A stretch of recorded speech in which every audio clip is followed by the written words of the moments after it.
About life in Napoli, how it is different from the life in other cities in Italy, and what do locals enjoy most about the city?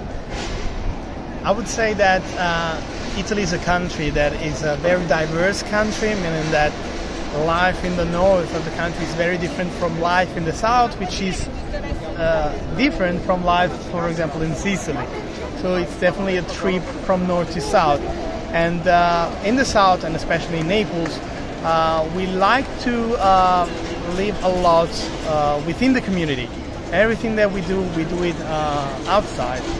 And yeah, I think this is one of the most important traits. People in Naples are all about the family, they are all about spending time together, and they are all about spending time outside in very nice weather. What are 3 iconic symbols of Napoli?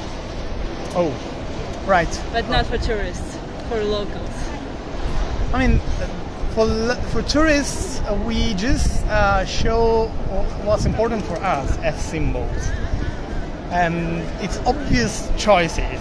Like, the first one is probably San Gennaro, the saint protector of the city, with so many legends and so many myths about his history and what he has done to protect the city. We still have his myth going on, like 3 times a year.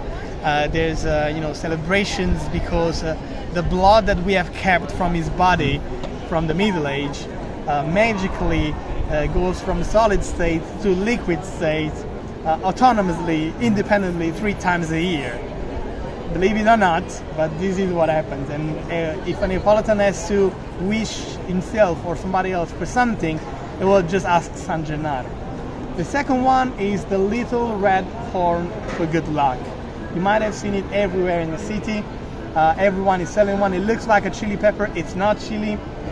It's the little red horn of good luck. It goes back to Greek mythology when it comes to the roots, and it protects you. It's a charm that protects you from the evil eye, from anything bad that might happen to you, and it has its own rules. The most important rule is that you do not have to buy it for yourself. You have to give it to someone you love in order to protect him or her. And the third one, I would say I have to choose between Maradona and Caravaggio, and I will go with Maradona just because of the weight that he has had in the recent history of the city. Maradona has been the best footballer in the history of the game. Unless you're Brazilian, then you will probably say it's Pelé.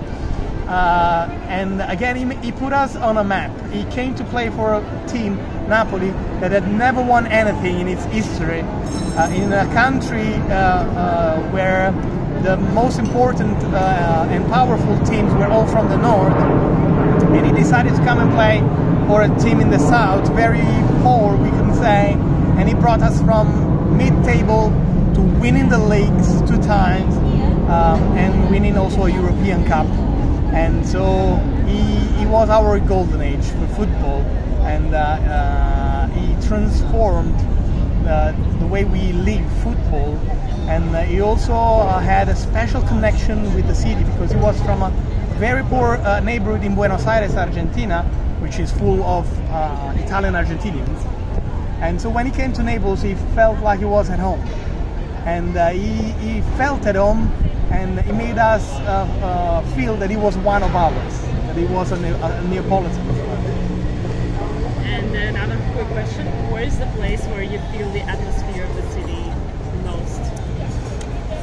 There's no one single place where you can say this is Naples. There's at least a couple, but I would say in general, it depends on what you're looking for. But the old town, for you, the old town,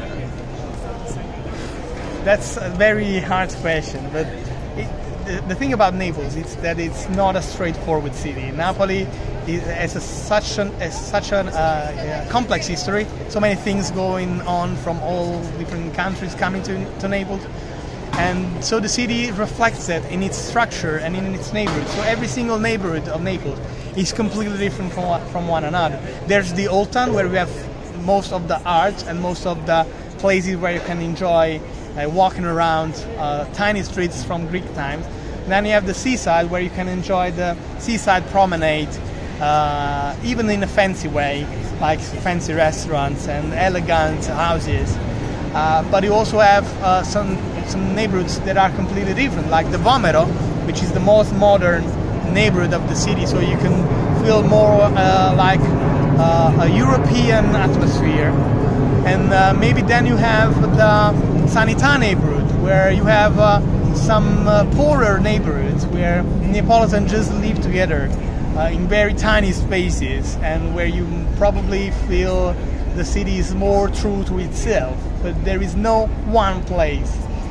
To know Naples, you have to know the different faces of Naples. Then you put them together and you have your own impression of Naples. Thank you very much.